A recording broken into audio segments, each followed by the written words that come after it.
आता वळूयात सविस्तर बातम्यांकडे। महानगरपालिका आणि जिल्हा परिषदेच्या निवडणुकीच्या पार्श्वभूमीवर महायुतीकडून कार्यकर्त्यांना फोडाफोडीचं राजकारण सुरू झालंय।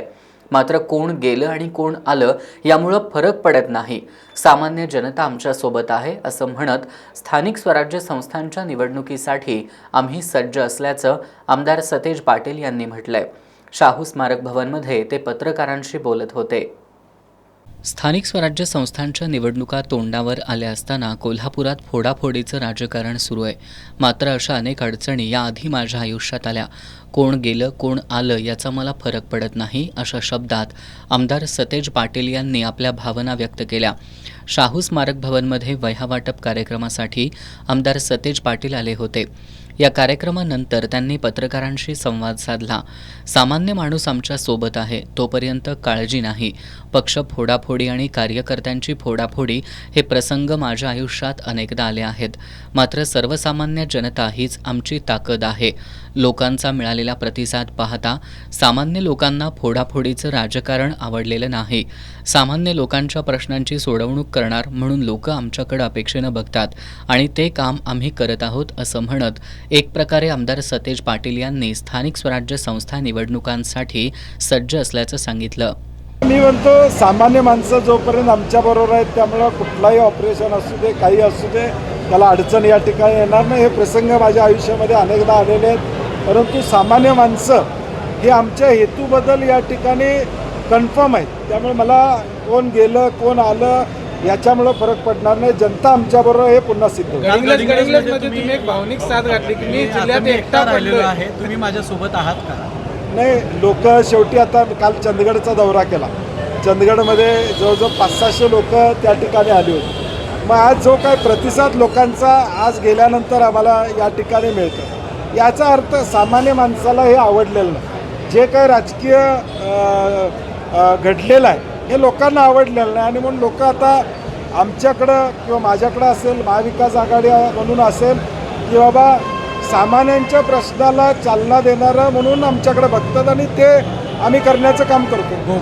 अहमदाबाद विमान अपघात कशामुळे झाला याची माहिती लोकांपर्यंत यायला हवी। विमान प्रवास करणाऱ्यांची संख्या जास्त आहे।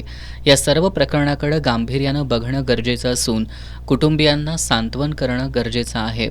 फोटो सेशन करून नेमकं काय मिळणार हे कळत नाही। भारतात ही घटना झाल्यानं प्रवाशांमध्ये भारताबद्दलची विश्वासार्हता निर्माण करणं महत्त्वाचं आहे। भारतात यापुढे अशा घटना घडणार नाहीत असं चित्र जगासमोर जाणं गरजेचं असल्याचंही आमदार सतेज पाटील यांनी म्हटलंय। आणि आज भारतामध्ये ही घटना घडल्यानंतर याच्या मूळ कारणामध्ये जाणं काही तांत्रिक दोष होता का? कारण की जे प्रवासी भविष्यकाळात किंवा आत्तासुद्धा प्रवास करतात त्यांच्यामध्ये भारताबद्दलची विश्वासार्हता निर्माण करणं हे अत्यंत महत्त्वाचं असणार आहे। आणि म्हणून मला वाटतं सरकारनं यामध्ये तातडीनं पावलं उचलून चौकशी पूर्ण करून जी काही कारणं असतील काही असू दे ती लोकांच्या पुढं आणून उद्याच्या भविष्यकाळात हे भारतामध्ये घडता कामा नये अशा पद्धतीची इमेज ही जागतिक पातळीवर जाणं हे आपल्या दृष्टीनं अत्यंत महत्त्वाचे आहे।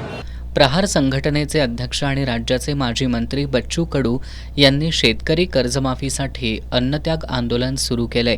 या संदर्भात राज्य सरकारनं एक समिती नेमली आहे। या समितीला कार्यकाळ द्यायला हवा। केवळ जिल्हा परिषदेच्या निवडणुका आहेत म्हणून दिखाव्यासाठी समिती स्थापन होता कामा नये असा टोला त्यांनी लगावला। देवेंद्र फडणवीस साहेबांनी भाषणामध्ये सांगितलं होतं आमचं सरकार आलं की आम्ही कर्जमाफी करू। अजितदादा म्हणतात मी कधी शब्द या ठिकाणी दिला होता। आत्ता बच्चू कडूंना एक आश्वासन देण्यात आलेलं आहे, त्यात कार्यकाल लिहिला पाहिजे की किती दिवसात ही समिती अहवाल देईल आणि किती दिवसात ही कर्जमाफी होईल। नाहीतर समितीचा अहवाल हा अजून वर्ष 2 वर्ष चालायचा। फक्त जिल्हा परिषदच्या निवडणुका आहेत म्हणून ही समिती स्थापन होता कामा नये। या राज्यातल्या निवडणुका आहेत म्हणून या समितीची स्थापना होऊन फक्त त्याच्यासाठी देखाव्यासाठी न होता तातडीनं आणि किती दिवसात सरकार निर्णय घेणार हे यातलं महत्त्वाचं। स्थानिक स्वराज्य संस्थेसाठी प्रभाग रचना करण्याचा अधिकार निवडणूक आयोगाला होता। मात्र 2 वर्षांपूर्वी कायदा बदलण्यात आला आणि आता हे सर्व अधिकार नगरविकास विभागानं घेतलेत। यावर आमचा आक्षेप आहे। राज्यात प्रभाग रचना करताना कोणत्याही दबावानं प्रभाग रचना करता कामा नये. राज्यातील प्रत्येक प्रभाग रचनेवर आमचं बारीक लक्ष असेल. अधिकाऱ्यांनी चुकीचं आणि दबावाखाली काहीही करू नये असा इशाराही त्यांनी दिलाय. आमची भूमिका काँग्रेस पक्ष म्हणून असणार आहे की या राज्यामध्ये प्रभाग रचना करताना दबावानं कुठलंही प्रभाग रचना होता कामा नये. कुठंतरी नियम बाजूला ठेवून या ठिकाणी होता कामा नये. आणि राज्यामध्ये प्रत्येक जिल्ह्यामधल्या प्रभाग रचनेवर काँग्रेस पक्ष महाविकास आघाडी म्हणून आमचं बारकाईनं लक्ष या ठिकाणी असणार आहे. आणि आमच्या अधिकाऱ्यांना देखील सूचना आहे, विनंती आहे की आपण चुकीचं दबावाखाली कुठलं या ठिकाणी करू नये. या राज्यामध्ये जो मॅन्डेट आहे तो लोक निवडणुकीमध्ये देऊ देत. राज्यात माजी मुख्यमंत्री उद्धव ठाकरे आणि मनसे प्रमुख राज ठाकरे एकत्र येण्याच्या चर्चा सुरू आहेत. यावर बोलताना आमदार सतेज पाटील यांनी दोघे एकत्र येत असतील तर काँग्रेस म्हणून आमच्या त्यांना शुभेच्छा असल्याचं सांगितलं. तर राज्यातील वाढती गुन्हेगारी पाहता गृह खातं हे स्वतंत्ररित्या हवं अशी अपेक्षा त्यांनी व्यक्त केली. प्रहार संघटनेचे अध्यक्ष बच्चू कडू यांनी शेतकऱ्यांची संपूर्ण कर्जमाफी आणि दिव्यांगांना मानधन मिळावं या मागणीसाठी अमरावती इथं आंदोलन सुरू केलंय. आमदार कडू यांच्या आंदोलनाला पाठिंबा देण्यासाठी आज कोल्हापुरातील प्रहार संघटनेच्या कार्यकर्त्यांनी तावडे हॉटेल चौकात रास्ता रोको आंदोलन केलं. कार्यकर्त्यांनी आक्रमक होत जोरदार घोषणाबाजी करत परिसर दणाणून सोडला. शेतकऱ्यांची संपूर्ण कर्जमाफी, दिव्यांग बांधवांना 6,000 रुपये मानधन मिळावं यासह अन्य 17 मागण्यांसाठी प्रहार संघटनेचे अध्यक्ष बच्चू कडू यांनी गेल्या 7 दिवसांपासून अन्नत्याग आंदोलन सुरू केलंय. या आंदोलनाची अद्यापही सरकारनं दखल घेतलेली नाही. या आंदोलनामुळं आमदार बच्चू कडू यांची प्रकृती खालावली आहे. दरम्यान या आंदोलनाला पाठिंबा देण्यासाठी आज प्रहार संघटनेच्या कार्यकर्त्यांनी राज्यभर विविध ठिकाणी आंदोलनं करत रास्ता रोको केला. कोल्हापुरातही संघटनेच्या कार्यकर्त्यांनी तावडे हॉटेल चौकात एकत्र येत ठिय्या मारून रास्ता रोको आंदोलन केलं. आंदोलकांनी आक्रमक होत जोरदार घोषणाबाजी करत परिसर दणाणून सोडला. निवडणुकीपूर्वी शेतकऱ्यांची संपूर्ण कर्जमाफी करतो असं आश्वासन देणाऱ्या राज्य सरकारला आता त्याचा विसर पडलाय असा आरोप संघटनेचे जिल्हाध्यक्ष समाधान हेबटकर यांनी केलाय. प्रहार जनशक्ती पक्ष व दिव्यांग संघटनेकडून आम्ही कोल्हापूरमध्ये रस्ता रोकोचं आंदोलन करत आहे. 8 तारखेपासून बच्चूभाऊ कडू आमचं आराध्य दैवत उपोषणाला बसलेलं आहे. या सरकारनं कुठल्याही प्रकारची त्यांची दखल घेतलेली नाही आहे. या आंदोलनाला त्यांनी विचारपूससुद्धा केलेली नाही आहे. शेतकऱ्यांच्या मागण्या, दिव्यांगांच्या मागण्या, दिव्यांगांना 6,000 रुपये पेन्शन मिळाली पाहिजे, शेतकऱ्यांचा 7/12 कोरा करून देतो म्हणून त्यांनी जाहीरनाम्यामध्ये दिलं होतं, तर ते आता पलटत आहेत. त्यांना जागेवर आणण्यासाठी, त्यांचं डोकं ठिकाणावर आणण्यासाठी आम्ही आंदोलन करत आहे. आंदोलनस्थळी शहर पोलीस उपअधीक्षक अजित टिके, शाहूपुरीचे निरीक्षक संतोष डोके, शहर वाहतूक शाखेचे निरीक्षक नंदकुमार मोरे यांच्यासह पोलिसांचा मोठा बंदोबस्त होता. आंदोलनामुळे ठप्प झालेली वाहतूक तासाभरानंतर शहर वाहतूक शाखेच्या पोलिसांनी सुरळीत केली.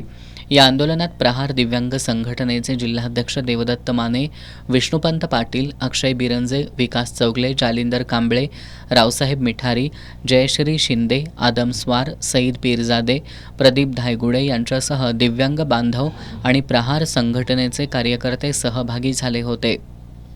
आमदार सतेज पाटील यांच्या वाढदिवसानिमित्त संकलित झालेल्या वह्यांची गोरगरीब विद्यार्थ्यांना होणारी मदत ही आभाळा इतकी मोठी आहे.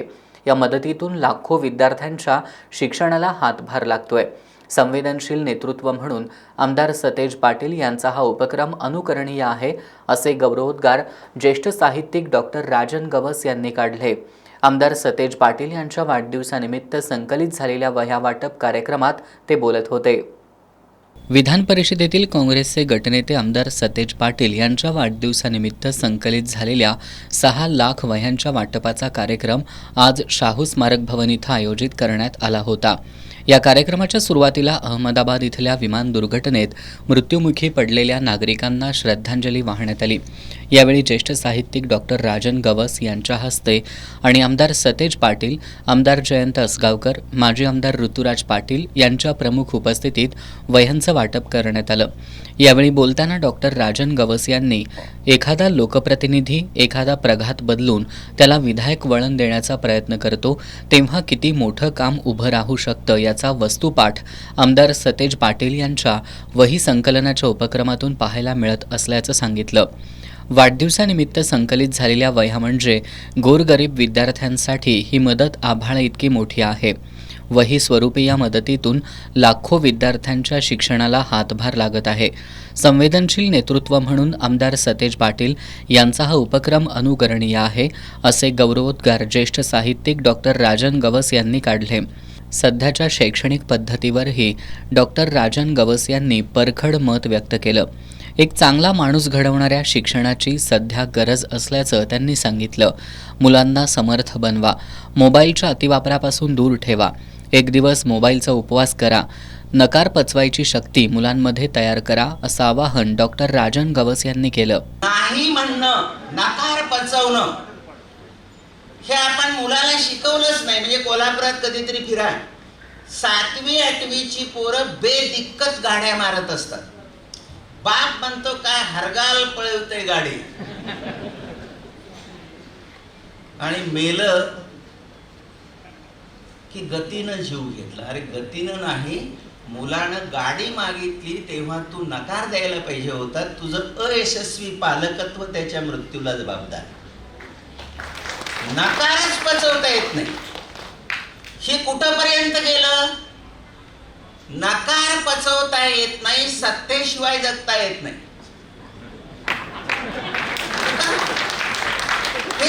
आमदार सतेज पाटील यांनी राजकारण आणि समाजात काम करत असताना चांगल्या गोष्टी लोकांसमोर ठेवणं हे आपलं कर्तव्य समजून वाढदिवसाच्या निमित्तानं वह्या संकलनाचा उपक्रम सुरू केल्याचं सांगितलं. आपला उद्देश प्रामाणिक असेल तर त्याला यश मिळतं. त्यानुसार वाढदिवसानिमित्त दरवर्षी लाखो वह्या संकलित होत आहेत. इंटरनेट आणि मोबाईलचा योग्य वापर ही आता काळाची गरज आहे. मोबाईलमुळे संवाद कमी होत चाललाय. मोबाईलचा योग्य वापर हा नव्या पिढीसमोर आव्हान असल्याचं त्यांनी सांगितलं.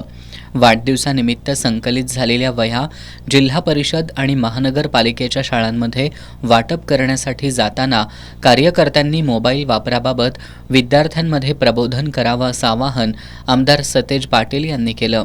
वार्डातल्या आपापल्या भागातल्या महानगरपालिकेच्या शाळेमध्ये उपस्थित राहा. तिथं 2 मिनिटं बोलून मुलामुलींना प्रबोधन थोडं करा.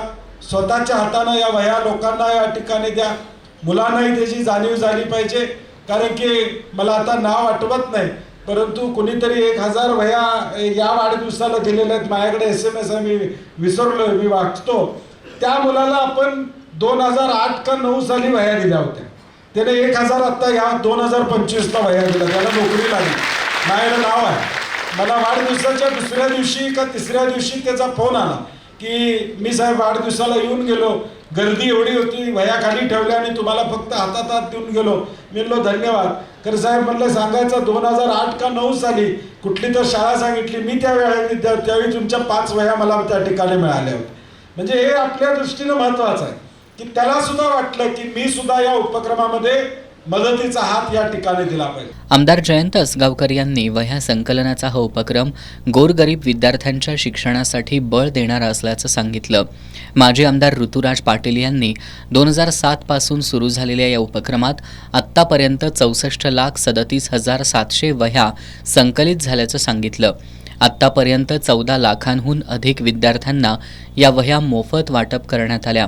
या उपक्रमाची नोंद लिम्का बुक ऑफ रेकॉर्डमध्ये आणि वर्ल्ड बुकमध्ये झाल्याचं त्यांनी सांगितलं. यावेळी माजी महापौर वंदना बुचडे, माजी उपमहापौर संजय मोहिते, प्रकाश पाटील, सुलोचना नायकवडे, माजी नगरसेवक प्रवीण केसरकर, राजेश लाटकर, राहुल माने, संदीप नेसदार, मधुकर रामाणे, माणिक मंडलिक, लाला भोसले, विनायक फाळके, रवी आवळे, मोहन सालपे, तौफिक मुल्लानी, प्रकाश चौगले, विक्रम जरग, दुर्वास कदम, रियाज सुभेदार, सुनील मोदी यांच्यासह महाविकास आघाडीचे कार्यकर्ते मोठ्या संख्येनं उपस्थित होते. इचलकरंजी शहरातील गोसावी गल्ली सध्या विविध समस्यांनी ग्रासली आहे. या गल्लीत वेळेवर घंटागाडी येत नाही, वेळेवर पाणी येत नाही, नियमितपणे स्वच्छता होत नाही, सुलभ शौचालयाची तर दुरावस्था झाली आहे. याकडे लक्ष वेधण्यासाठी मनसे आणि भागातील नागरिकांनी आज महानगरपालिकेवर मोर्चा काढला. इचलकरंजी शहरातील मध्यवर्ती ठिकाणी असलेल्या प्रभाग क्रमांक 16 मधील गोसावी गल्ली विविध समस्यांनी ग्रासली आहे. या गल्लीत वेळेवर घंटागाडी येत नाही, वेळेवर पाणी येत नाही, नियमितपणे स्वच्छता होत नाही, सुलभ शौचालयाची तर दुरावस्था झाली आहे. याबाबत वारंवार महापालिकेला निवेदनं देऊनसुद्धा दुर्लक्ष करण्यात आलंय. त्यामुळे याकडे लक्ष वेधण्यासाठी मनसेनं आणि भागातील नागरिकांनी आज महानगरपालिकेवर मोर्चा काढला आणि महानगरपालिकेच्या अधिकाऱ्यांना चांगलंच धारेवर धरलं. यावेळी महानगरपालिकेचे नगर अभियंता आणि जल अभियंता यांनी शिष्टमंडळाशी चर्चा करून समस्या सोडवण्याचं लेखी आश्वासन दिलं. या आंदोलनात मनसेचे शहर अध्यक्ष रवी गोंदकर, जिल्हा उपाध्यक्ष राजेंद्र निकम, जिल्हा सचिव प्रताप पाटील, शहर उपाध्यक्ष विशाल गोसावी, रवी जुवे, अभिषेक सारडा, शहर सहसचिव श्याम येशाल आदी उपस्थित होते. रक्तदान हे श्रेष्ठ दान असलं तरी हे दान करताना अनेकांच्या मनात भीती आणि गैरसमज असतात. रक्तदानाची 100 गाठलेले आणि रक्तदानाच्या द्विशतकाच्या उंबरठ्यावर असणारे कोल्हापूरमधील रक्तदाते ही भीती आणि गैरसमज दूर करण्याचं काम करतायत.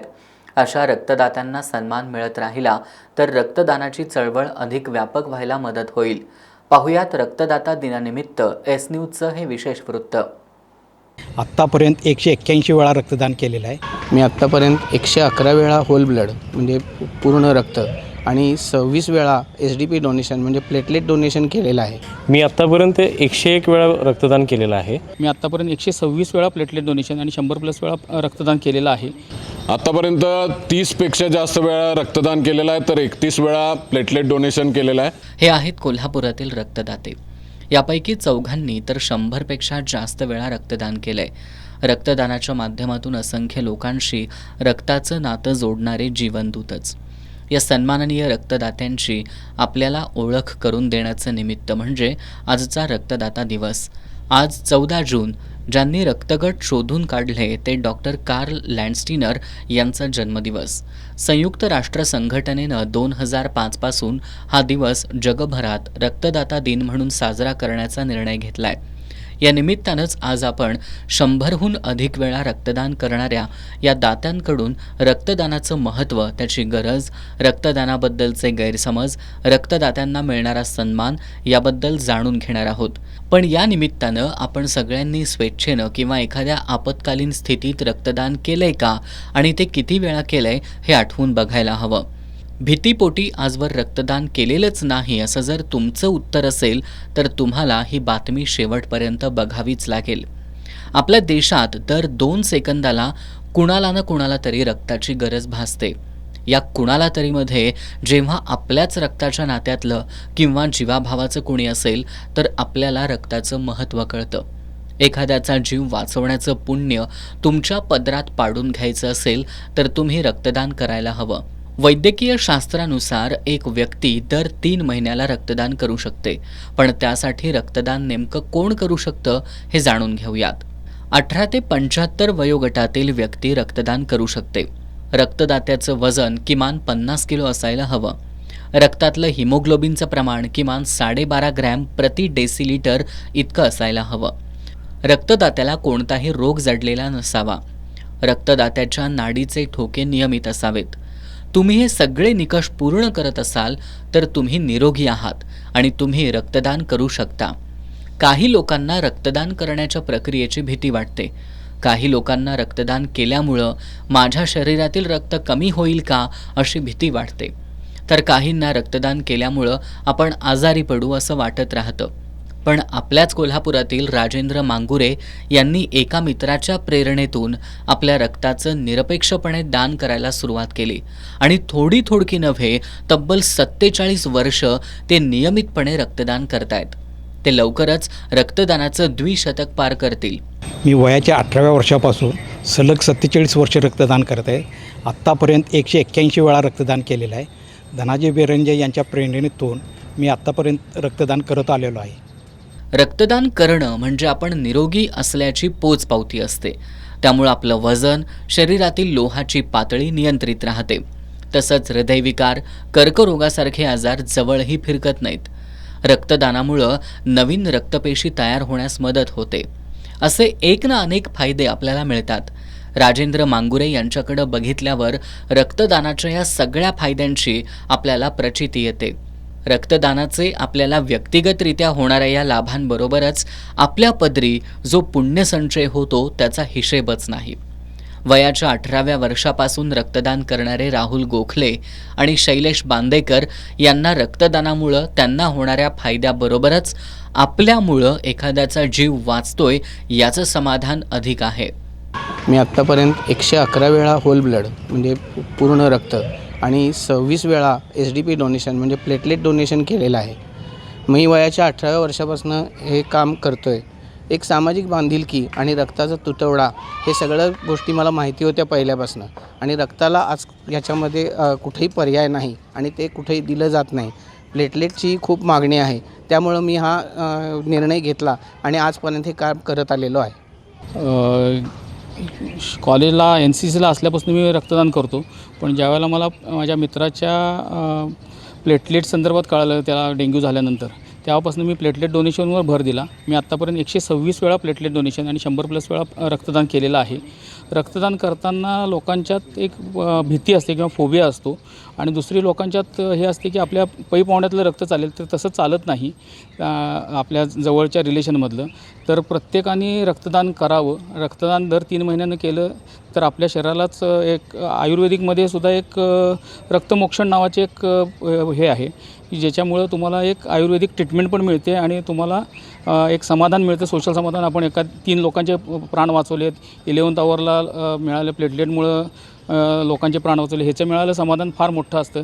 तर मी सगळ्यांना आवाहन करीन की प्रत्येकाने 18 ते 35 वयोगटातला नवीन तरुण ह्याने येऊन रक्तदान हे नियमित करावं. प्रसाद गवस यांना तर रक्तदान करणं ही एक प्रकारे देशसेवाच वाटते. देश रक्षणासाठी सीमेवर जाऊन लढणं प्रत्येकाला शक्य नसतं, त्यामुळं रक्तदान करून देशसेवा करूया असं आवाहन ते करतायत.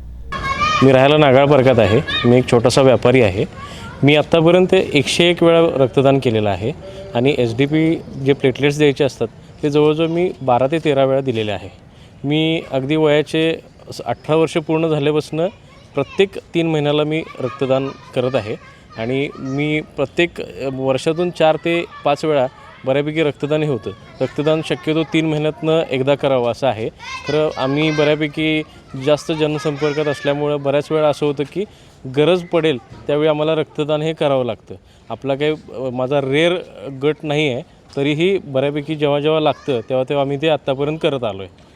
आमचा एक वेगळा असा विषय आहे की आपण देशसेवा करायची असेल तर बॉर्डरवर जायची काही गरज नाही आहे. तुम्ही कोल्हापुरात राहून, अगदी तुमच्या घरात राहून, अगदी तुमच्या शहरात राहून तुम्ही देशसेवाही करू शकता. रुग्णसेवा, देशसेवा काही असू दे. कचरा टाकण्यापासून आपण कोणाला रोखलं तरी ती देशसेवा असणार आहे आणि रक्तदान केलं तरी ती एक देशसेवाच असणार आहे. धनंजय नामजोशी नियमित रक्तदान करून थांबत नाहीत, तर अनेक वैद्यकीय आकस्मिकतेमुळं भांबावून जाणाऱ्या नातेवाईकांना रक्ताची वेळेत उपलब्धता व्हावी यासाठी ते कायम सतर्क असतात. त्यांच्या रक्ताच्या तुटवडा या ग्रुपच्या माध्यमातून अशा अनेक लोकांना रक्ताची उपलब्धता झाली आहे. आत्तापर्यंत 30पेक्षा जास्त वेळा रक्तदान केलेलं आहे, तर 31 वेळा प्लेटलेट डोनेशन केलेलं आहे. ब्लड ॲट 24/7 ग्रुप या नावाचं आपण ब्लड हेल्पलाईन चालवतो. या ग्रुपमध्ये A positive, A negative, B positive, B negative, O positive, O negative, AB positive, AB negative आणि प्लेटलेट डोनर्सचा वेगळा ग्रुप आहे. प्रत्येक ग्रुपमध्ये 100 ते 150 रक्तदाते आहेत. रक्तदात्यांची गरजसुद्धा खूप मोठी आहे, कारण थॅलेसेमियासारखा भयानक आजार, ज्या आजारामध्ये 15 ते 21 दिवसातून रक्त चढवावं लागतं प्रत्येक पेशंटला, जे महिन्याला संपूर्ण ब्लड बँकातून कलेक्शन होतं, यापैकी 600 ते 650 बॅगा कोल्हापुरातल्या रुग्णांसाठी लागतात. त्यामुळं रक्ताची गरज खूप मोठी आहे. अलीकडं रक्तदानापासून लांब पडणाऱ्या तरुणांना हेच आवाहन करीन की रक्तदान केलं तर ते तुमच्या शरीरासाठी चांगलं आहे. हार्ट अटॅकसारखा धोका जो आपल्या शरीरापासून दूर होतो, अनेक आजार आपल्याला होत नाहीत. त्यामुळं रक्तदान करणं गरजेचं आहे आणि रक्ताची गरज ओळखून रक्तदान केलं पाहिजे. खरं तर कोल्हापुरातील 5 रक्तदाते रक्तदान ही संकल्पना समजावून घेऊन ती निरपेक्षपणे रक्ताचं दान करणाऱ्या अशा असंख्य रक्तदात्यांचे प्रतिनिधी आहेत. आज रक्तदाता दिनाच्या निमित्तानं त्यांची आपल्याशी ओळख करून देताना समाजात याच भावनेनं रक्तदान करणारे रक्तदाते तयार व्हावेत ही अपेक्षा आहे. दुर्दैवानं रक्तदान या संकल्पनेतल्या दान या शब्दाचा अर्थच न समजल्यामुळं लोकांनी रक्तदान करावं म्हणून त्यांना भेटवस्तू देण्याचा ट्रेंड रुजू लागलाय. त्यामुळं यातल्या दानाचं महत्त्व कमी होऊन रक्ताचा बाजार मांडला जाण्याचं विकृत चित्र दिसू लागलंय. हे चित्र एका रात्रीत बदलणार नाही, पण त्यासाठी हे 5 आणि असे जे निरपेक्ष रक्तदाते आहेत त्यांचं अनुकरण व्हायला हवं.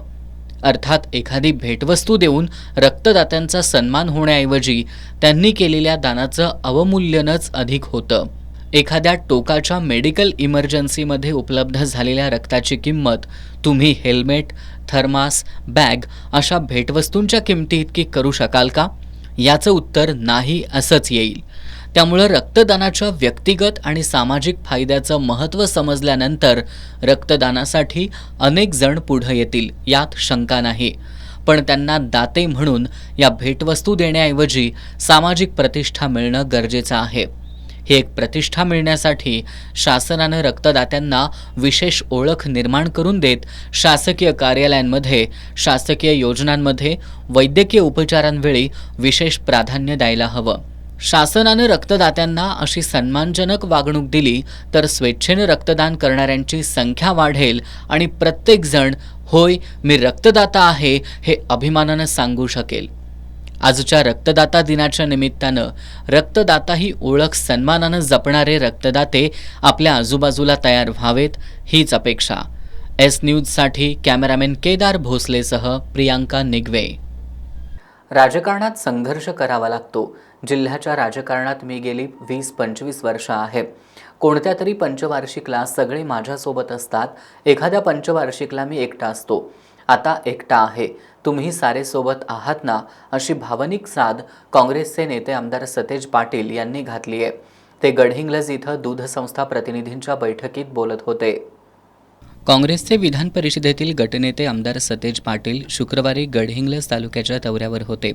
या दौऱ्यात गडहिंग्लज आणि आजरा तालुक्यातील दूध संस्थांच्या प्रतिनिधींची बैठक आयोजित करण्यात आली. या बैठकीत बोलताना आमदार सतेज पाटील यांनी स्वर्गीय केदारी रेडेकर यांच्या पश्चात अंजनाताई रेडेकर यांनी शिक्षण संस्था उत्तम प्रकारे चालवल्या असून या संस्थांच्या माध्यमातून त्यांची जनसेवा अशीच पुढे चालत राहावी यासाठी सदिच्छा व्यक्त केल्या. भविष्यात जिल्हा परिषद, पंचायत समिती आणि नगरपालिकेच्या निवडणुका होणार आहेत. या निवडणुकांना महाविकास आघाडी म्हणून सर्वजण मिळून सामोरे जाऊया. गडहिंग्लज नगरपालिकेची निवडणूक जनता दलासह सर्वजण मिळून लढवण्याचं आवाहन त्यांनी केलं. तसंच जिल्ह्याच्या राजकारणात सोबत राहण्याची भावनिक साद त्यांनी यावेळी घातली. शेवटी संघर्ष करावा लागतोय. आता या जिल्ह्याच्या राजकारणामध्ये गेले 20-25 वर्ष मी या जिल्ह्याच्या राजकारणात आहे. बऱ्याचदा कुठल्या तर पंचवार्षिकला सगळे माझ्या बरोबर असतात, एखाद्या पंचवार्षिकला मी एकटा असतोय. आता एकटा आहे, तुम्ही सगळे आहे ना माझ्याबरोबर. त्यामुळं या सगळ्या निवडणुका आता कारण की पहिलं जिल्हा परिषद आणि पंचायत समित्या आणि नगरपालिका, नगरपंचायत म्हणजे चंदगडची असेल, आजऱ्याची असेल, या सगळ्या निवडणुका उद्याच्या भविष्यकाळात लागणार आहेत. आणि महाविकास आघाडी म्हणून आम्ही या सगळ्या निवडणुकीला उद्याच्या भविष्यकाळात सामोरा जाणार आहे. आपल्या सगळ्यांचं सहकार्य, आशीर्वाद असंच या ठिकाणी आम्हा सगळ्यांच्या पाठीमागे राहू दे. मामींना मनापासून शुभेच्छा देतो की यावेळी बोलताना गोकुळच्या संचालिका अंजनाताई रेडेकर यांनी आजपर्यंतच्या जडणघडणीत आमदार सतेज पाटील यांचा मोलाचा वाटा असल्याचं सांगितलं. तसंच आमदार सतेज पाटील यांच्या पाठीशी ठामपणे उभे राहण्याची ग्वाही दिली. यावेळी माजी जिल्हा परिषद सदस्य शिवप्रसाद तेली, आजरा कारखान्याचे संचालक अशोक तरडेकर, विद्याधर गुरबे, सागर पाटील, मल्लिकार्जुन आरबोळे, गणपतराव डोंगरे, अमर चव्हाण, अनिरुद्ध रेडेकर, प्राध्यापक अनिल कुराडे, ॲडव्होकेट दिग्विजय कुराडे, युवराज बर्गे, रामदास पाटील, नितीन देसाई यांच्यासह दूध उत्पादक संस्थांचे पदाधिकारी उपस्थित होते. कोल्हापूर महानगरपालिकेच्या महिला आणि बालकल्याण समितीच्या योजनेतून देण्यात येणाऱ्या MSCIT लाभार्थी विद्यार्थ्यांची पात्र यादी तयार होऊन महिना झालाय. मात्र महिनाभरापासून टेबलावर धूळ खात पडलेल्या फाईलवर सही करायला आयुक्तांना वेळ नसल्यानं प्रक्रिया खोळंबली आहे. यामुळे विद्यार्थ्यांमध्ये नाराजी पसरली आहे. कोल्हापूर महानगरपालिकेच्या महिला आणि बालकल्याण समितीच्या अंतर्गत वेगवेगळ्या योजना राबवल्या जात आहेत. यामध्ये MSCIT शिक्षणासाठी 1,86,000 रुपयांच्या विशेष निधीची तरतूद केली आहे. यासाठी अनेक विद्यार्थ्यांचे अर्ज आलेत. यामधून 54 पात्र विद्यार्थ्यांची यादी तयार करण्यात आली आहे. त्यांना लवकरात लवकर प्रशिक्षण देण्यात येईल असं उपायुक्त कपिल जगताप यांनी सांगितलं. कोल्हापूर महानगरपालिकेच्या वतीनं महिला व बालकल्याण विभागामार्फत आपण कोल्हापूर शहरातील जे विद्यार्थी आहेत तर त्यांना MSCIT हा कोर्स पूर्ण करण्यासाठी आपण कोल्हापूर महानगरपालिकेच्या वतीनं एक अनुदान देतो. तर त्या अनुदानातून जास्तीत जास्त विद्यार्थ्यांनी आपला या योजनेचा लाभ घ्यावा याकरता आपण आवाहन केलं होतं आणि त्याचं जाहीर प्रसिद्धीकरण केलेलं होतं. तर या प्रसिद्धीकरणाच्या माध्यमातून कोल्हापूर महानगरपालिकेला 66 अर्ज प्राप्त झाले होते. तर या 66 अर्जांमध्ये एकूण पात्र जे विद्यार्थी आहेत ते 54 अर्ज पात्र ठरलेले आहेत. तर या 54 पात्र विद्यार्थ्यांकरता आपण MSCITचा कोर्स कंप्लीट करण्यासाठी एक निविदा काढलेली होती. तर त्या निविदा देखील मंजूर झालेली आहे आणि 1-2 महिन्यातच आपण सर्व ज्या 54 विद्यार्थी आहेत तर त्यांचं MSCITचा कोर्स जो आहे तो कंप्लीट करण्यासाठी त्यांना आपण या योजनेचा लाभ देणार आहोत. उपायुक्तांनी लवकरात लवकर प्रशिक्षण देण्यात येईल असं सांगितलं असलं तरी खरी परिस्थिती वेगळीच दिसून येते. MSCITची ही फाईल गटांगळ्या खात पुढं जात असल्याचं समजतंय. या फाईलचं ऑडिट देखील 4 वेळा करण्यात आलंय.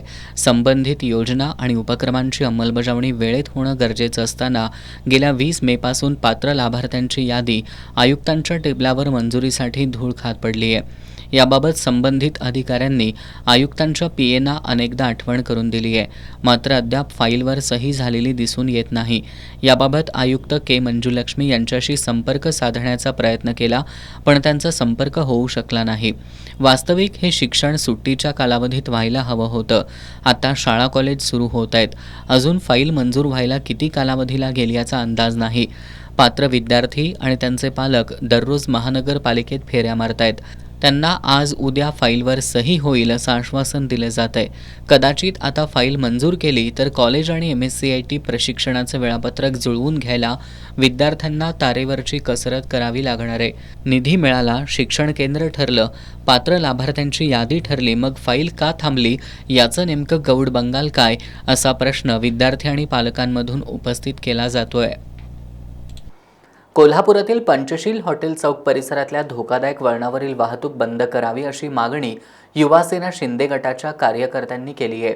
ही वाहतूक बंद करून दसरा चौकाकडून येणारी वाहनं ताराराणी चौकातून मध्यवर्ती बसस्थानकाकडे वळवावीत या मागणीसाठी त्यांनी पंचशील हॉटेल चौकात आंदोलन केलं. कोल्हापुरातील दसरा चौकातून मध्यवर्ती बसस्थानकाकडे येणारी अनेक लहान मोठी वाहनं पंचशील हॉटेल चौकात राजीव गांधी पुतळ्यापासून वळवण्यात येतात.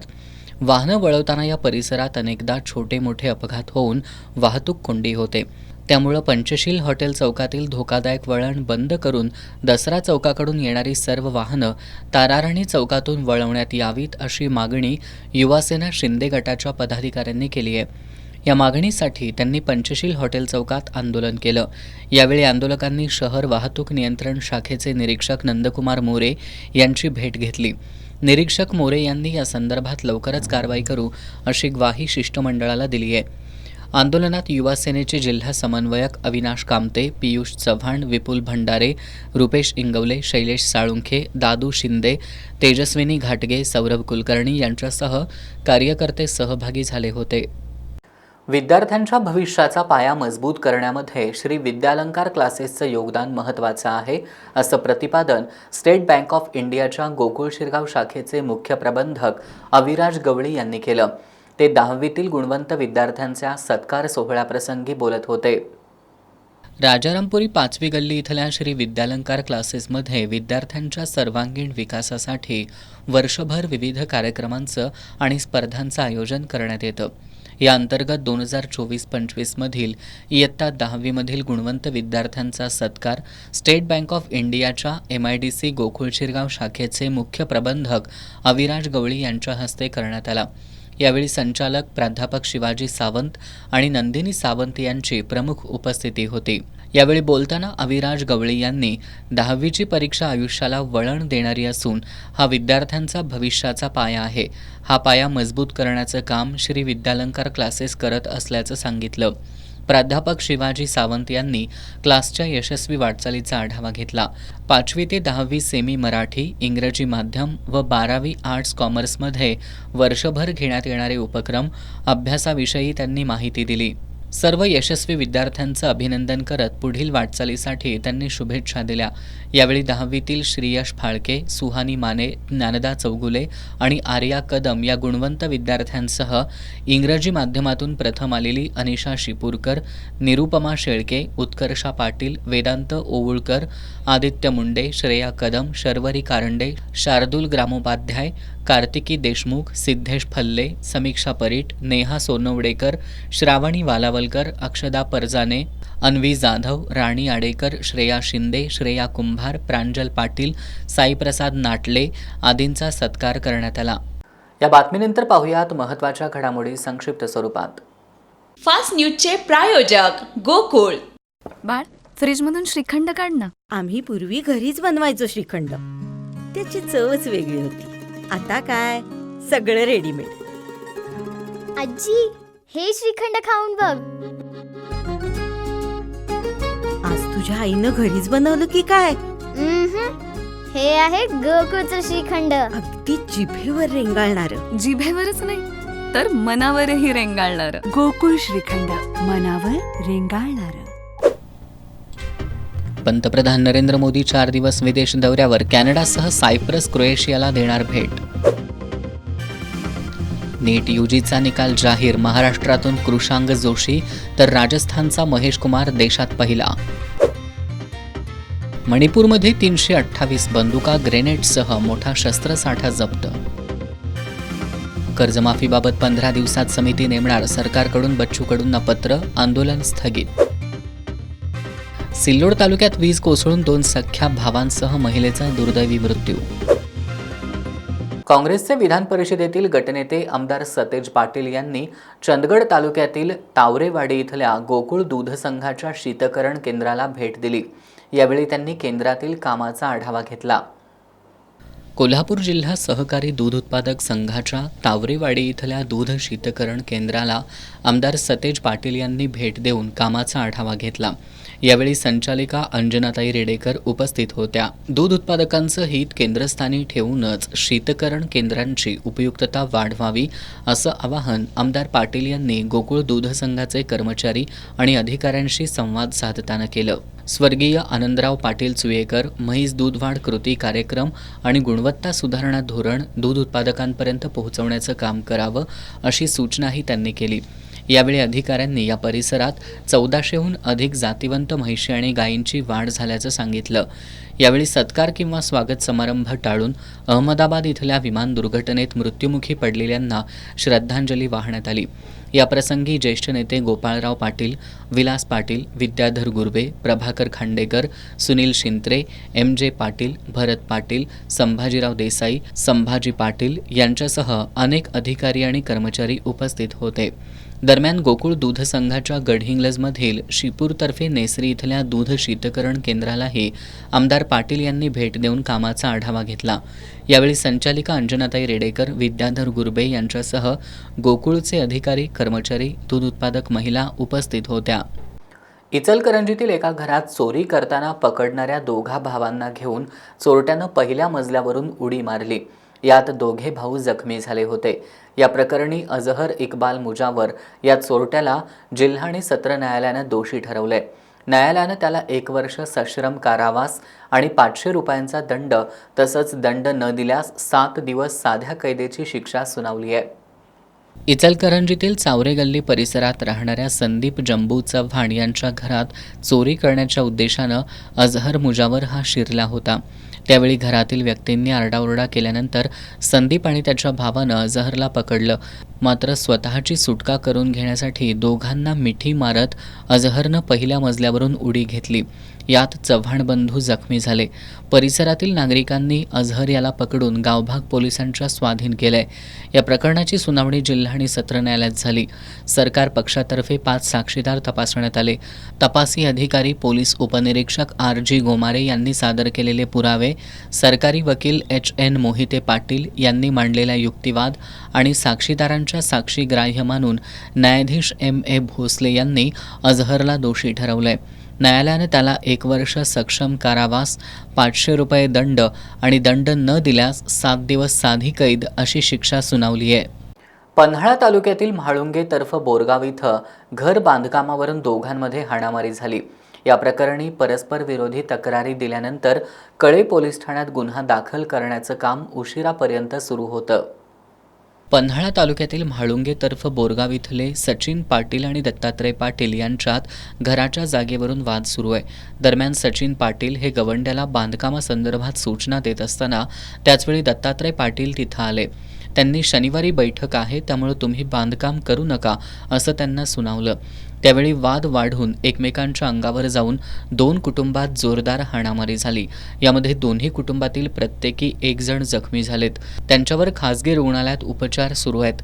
दोन्ही कुटुंबांनी कळे पोलीस ठाण्यात परस्पर विरोधी तक्रारी दाखल केल्या असून गुन्हा नोंदवण्याचं काम रात्री उशिरापर्यंत सुरू होतं. दरम्यान या हाणामारीचा व्हिडिओ सोशल मीडियावर चांगलाच व्हायरल होतोय. मोटरसायकलवर बसायला नकार दिल्याच्या कारणावरून अज्ञातानं धारधार हत्यारानं पोटावर वार केल्यानं तरुणी जखमी झाली आहे. पूजा राजेंद्र चव्हाण असं जखमी झालेल्या तरुणीचं नाव आहे. ही घटना इचलकरंजीतील जवाहरनगर परिसरातील वीर गल्लीकडे जाणाऱ्या बोळात घडली आहे. या प्रकरणी तरुणीच्या आईनं शिवाजीनगर पोलिसात फिर्याद दिली आहे. इचलकरंजीतील जवाहरनगर परिसरात शुक्रवारी रात्री 8 वाजण्याच्या सुमारास आशा चव्हाण आणि त्यांची मुलगी पूजा या दोघी घरी होत्या. त्यावेळी पूजा ही औषधं घेण्यासाठी थांबली तर आशा चव्हाण या थोडं पुढं गेल्या. औषधं घेऊन पूजा घराकडे एका बोळातून जात होती. त्याचवेळी पाठीमागून दुचाकीवरून तोंडाला मास्क लावलेले 2 जण आले. त्यापैकी पाठीमागं बसलेल्या व्यक्तीनं पूजाच्या डोक्यावर हातानं मारत मोटरसायकलीवर बसायला सांगितलं, परंतु पूजानं नकार दिला. त्यानंतर त्या व्यक्तीनं लोखंडी हत्यारानं पूजाच्या पोटावर वार केला आणि डेक्कन चौकाच्या दिशेनं मोटरसायकलवरून निघून गेले. पोटावर वर्मी वार बसल्यानं पूजा जखमी झाली. या प्रकरणी 2 अज्ञातांच्या विरोधात गुन्हा दाखल करण्यात आलाय. अधिक तपास शिवाजीनगर पोलीस करतायत. जगप्रसिद्ध आणि अत्यंत खडतर समजली जाणारी दक्षिण आफ्रिकेतील 90 किलोमीटर अंतराची कॉम्रेड्स अल्ट्रा मॅरेथॉन कोल्हापूरच्या 12 धावपटूंनी यशस्वीरित्या पूर्ण केली आहे. या सर्व धावपटूंचा सत्कार विधान परिषदेतील काँग्रेसचे गटनेते आमदार सतेज पाटील यांच्या हस्ते आणि आमदार जयंत असगावकर, माजी आमदार ऋतुराज पाटील यांच्या उपस्थितीत आज करण्यात आला. दक्षिण आफ्रिका इथं जगप्रसिद्ध आणि सर्वाधिक खडतर समजल्या जाणाऱ्या कॉम्रेड्स अल्ट्रा मॅरेथॉनला यावर्षी 98 वर्ष पूर्ण झाली आहेत. जगातील सर्वात जुनी आणि अत्यंत कठीण अशी ही 90 किलोमीटरची मॅरेथॉन पीटर मारिट्सबर्ग ते डर्बन या मार्गावर घेण्यात आली. जगभरातील विविध देशातील 2500हून अधिक धावपटूंनी यात सहभाग घेतला होता. यात भारतातील 50 महिलांसह 400पेक्षा अधिक धावपटूंचा समावेश होता. कॉम्रेड्स अल्ट्रा मॅरेथॉन ही केवळ लांब अंतराची नसून ती शरीर, मन आणि इच्छाशक्तीची मोठी कसोटी असते. यंदा अधिक आव्हानात्मक असलेल्या या मार्गात सुमारे 1250 मीटर चढ उतार होते, तर 2 ते 14 अंश तापमान होतं. Cowies hill, Fields hill, Bothas hill, Inchanga, little Polly Shortts असे 7 मोठे डोंगर आणि छोट्या मोठ्या टेकड्या धावपटूंना पार कराव्या लागल्या. कोल्हापूरच्या चेतन चव्हाण, अमोल यादव, दिलीप जाधव, सचिन बुरसे, स्वरूप पुजारी, विजय पाटील, आम्रपाल कोहली, सुषमा रेपे, डॉक्टर केतकी साखरपे, डॉक्टर पराग वाटवे आदी 12 धावपटूंनी हे अंतर यशस्वीरित्या पूर्ण केलं. यामध्ये 2 महिला धावपटू होत्या. गेल्या अनेक महिन्यांपासून सातत्यानं सराव, पोषण नियोजन आणि मानसिक तयारी यांचा समन्वय साधत ही मॅरेथॉन पूर्ण करण्यात त्यांनी यश मिळवलं. आज विधान परिषदेतील काँग्रेसचे गटनेते आमदार सतेज पाटील यांनी या सर्व धावपट्टूंच्या खडतर प्रवासाची माहिती घेऊन त्यांचं अभिनंदन केलं. त्यानंतर आमदार सतेज पाटील यांनी आमदार जयंत असगावकर, माजी आमदार ऋतुराज पाटील यांच्या उपस्थितीत सर्व धावपट्टूंचा शाल श्रीफळ देऊन सत्कार केला. यावेळी धावपट्टू आम्रपाल कोहली, डॉक्टर केतकी साखरपे यांनी मॅरेथॉन दरम्यान आलेले अनुभव सांगितले. पीटर्सबर्ग से लेके डरबन तक 90 किलोमीटर का वो दौड़ है और काफ़ी कुछ उसमें क्लाइम, हिल्स और काफ़ी कुछ challenges through out the run है. ये इवेंट मेरे लिए बहुत इम्पोर्टेंट इसलिए भी है कि ये मेरा पहला इवेंट और एक 90 किलोमीटर का एक गोल मेरे को सेट करना था, तो इस इवेंट के लिए रजिस्टर किया. और डेफिनेटली ये एक चैलेंजिंग इवेंट है कॉमरेड्स का. वर्ल्ड वाइड इनका 98 इयर्स इस इवेंट को हो गया, बोले तो 98 साल ये इवेंट हो गया है. आते 2 साल में ये 100 साल पूरा कर देगा. और हम कोल्हापुर से नियर अबाउट 12 लोग और इंडिया से तकरीबन 400 लोग, जिसमें से 50-55 फीमेल्स थे, इन लोगों ने पार्टिसिपेट किया है. तर यावर्षी भारतातले 400 लोकांनी पार्टिसिपेशन केलेलं कॉम्रेड्समध्ये. त्यातल्या 57 लेडीज होत्या. त्यातल्या आम्ही 2 कोल्हापूर जिल्ह्यातल्या प्रथम दोघी महिला धावपटू असं म्हणू शकतो. आणि याचं मला अभिमान वाटतं. आणि एक गोष्ट शिकण्यासारखी आहे की त्यांचं ते तिकडच्या लेडीजचं फिटनेस, तिकडच्या म्हणा किंवा आपल्या भारतातल्या पण इतर भागातल्या स्त्रियांचं फिटनेस पाहून आम्ही जास्त इन्स्पायर झालो आहे. आणि आम्ही इतर लोकांना इन्स्पायर करू इच्छितो की त्यांनी पण थोडं आपल्या फिटनेससाठी लक्ष द्यायचं आहे. मग आम्ही असं ठरवलं की प्रत्येकीने दोघी-तिघींना पुढच्या वर्षी कन्व्हिन्स करायचं आहे, नेक्स्ट इव्हेंटला घेऊन जायचं आहे. 90 किलोमीटरचं अंतर अगदी 7 तास 51 मिनिटांमध्ये यशस्वीरित्या पार केलेल्या अमोल यादव यांनी आमदार सतेज पाटील यांचे आभार मानले. सर, या रेसबद्दल सांगायचं झालं तर 90 किलोमीटरची रेस असते ही. याच्यामध्ये पूर्ण रोलिंग हिली टेरेन रूट असतो आणि अप रन आणि डाऊन रन अशा 2 ह्याच्यामध्ये ही रन असते. ह्या वर्षीचे जो रन होता तो डाऊन रन होता आणि याच्यामध्ये 1250 इलिव्हेशन होतं. प्रॅक्टिसर सगळे करून तिथे जातात, परंतु तिथे गेल्यानंतर तुम्ही मेंटली किती स्ट्रॉंग आहे म्हणून तर हिला अल्टिमेट ह्युमन रेस असं म्हटलं जातं. ज्यावेळी तुमचे पावलं थकली जातात पण तुम्हाला तुम्हाला मेंदूला तुमच्या थकू द्यायचं नसते. ज्यावेळी तुम्ही मेंटली स्ट्रॉंग असता त्यावेळी तरच तुम्ही ते डिस्टन्स कव्हर करू शकताय. नाहीतर जरी किती जरी फिटनेस असला तरी एखादी कंटिन्यू आपण ज्यावेळी गोष्ट करत असतो एक 3-4 तास, तर आपल्याला मध्ये एक लॅच तयार होतो की बाबा मला नाही आता थांबतो मी. तो जो जिथे लॅच आलेला असतो आपल्याला तो आपल्याला ब्रेक करून जावं लागतं. म्हणून हिला अल्टिमेट ह्युमन रेस असं म्हटलं जातं.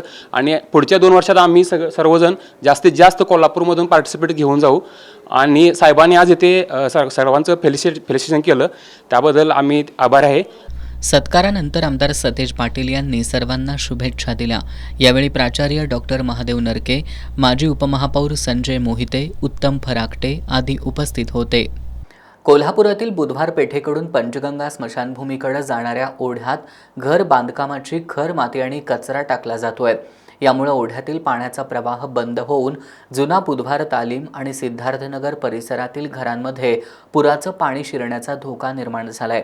त्यामुळे या ओढ्यात कचरा टाकणाऱ्यांवर कडक कारवाई करावी आणि ओढा कचरामुक्त करावा अशी मागणी नागरिकांनी केली आहे. कोल्हापुरातील जुना बुधवार तालीम मंडळाच्या पिछाडीस पंचगंगा स्मशानभूमी आहे. या स्मशानभूमीला जोडणारा एक ओढा पंचगंगा थेट नदीत मिसळतो. मात्र नागरिकांनी या ओढ्यात कचरा टाकायला सुरुवात केली आहे. गेल्या 2 वर्षांपासून परिसरातील काही लोकांनी खर माती टाकून या ओढ्याचा प्रवाह बंद केलाय. यामुळे या ठिकाणी पाणी साचून दलदल निर्माण झाली आहे. या ओढ्यामधील गाळ न काढल्यास जुना बुधवार तालीम आणि सिद्धार्थनगर परिसर या भागातील घरामध्ये पुराचं पाणी शिरण्याचा धोका आहे. कोल्हापूर महानगरपालिकेनं ओढ्यात कचरा टाकणाऱ्या लोकांवर कडक कारवाई करून ओढा कचरामुक्त करावा अशी मागणी नागरिकांमधून होतीये. हा जुनावदर तालीम ते मशानभूमीचा जो रस्ता आहे, या ठिकाणी अनेक कोल्हापुरातली शाहूपुरी, राजारामपुरी असतील, मुक्त सैनिक असतील, बापटगाम परिसर असेल, कावळा नाका परिसर असेल, या साईडची मृत्युमुखी म्हणजे प्रेतं या मशानभूमीला येण्याचा मार्ग हा असल्यामुळं या ठिकाणी विसाव्याला या ठिकाणी ठेवली जातात. पण आत्ताची परिस्थिती ही दलदल आणि पाण्यानं साठलेली आहे. त्याचबरोबर या ठिकाणी मशानभूमी रोडला डांबाला लाईटी नाही आहेत. अनेक ड्रेनेज लाईन फुटलेले आहेत, रस्ता व्यवस्थित नाही आणि ह्या अशा परिस्थितीतनं अंधारातनं ह्या ठिकाणी प्रेतं न्यायला लागतात. या प्रेतांची हेळसांड होते. तर महानगरपालिका अशा गोष्टीकडे लक्ष देत नाही. महापालिकेचे आरोग्य कर्मचारी असतील, या भागातले मुकादम असतील, ह्यांना ही सगळी परिस्थिती माहीत आहे. ते वरती का कळवत नाहीत हे आम्हाला कळत नाही. आणि हा नाला जर ह्या ठिकाणी खरमातीनं असाच जर भरत गेला तर भविष्यात आत्ता तर पाणी तालमीच्या चाळीमध्ये आणि सिद्धार्थनगरामध्ये येतेच, पण कालांतरानं ही घरं सगळी बुडली जातील. तर माझी महानगरपालिका प्रशासनाला विनंती आहे, या नाल्यामध्ये जी खरमाती टाकलेलं आहे, या ठिकाणी कोंडाळा तयार झालेला आहे. जी लोक या ठिकाणी टाकतात त्यांच्यावर कडक कारवाई करून या ठिकाणी स्वच्छता करावी. या परिसरातील रस्ताही व्यवस्थित नाही, ड्रेनेज लाईन खराब आहे, विजेचा पत्ता नाही, अशा अनेक समस्या आहेत. अंत्यविधीसाठी आलेल्या नागरिकांची यामुळे मोठी गैरसोय होतीये. याबाबतही महानगरपालिकेनं कार्यवाही करावी अशी मागणी होतीये. एका चारचाकी वाहन चालकानं वाहनाचा ब्रेक दाबल्यानंतर 5 वाहनं एकमेकांवर आदळली. पुणे बंगळुरू महामार्गावरील गोकुळ शिरगाव इथं आज सायंकाळी हा अपघात घडला. या विचित्र अपघातात कुणीही जखमी झालं नसलं तरी वाहनांचं मोठं नुकसान झालंय. या अपघातानंतर या मार्गावर वाहतुकीची मोठी कोंडी झाली होती.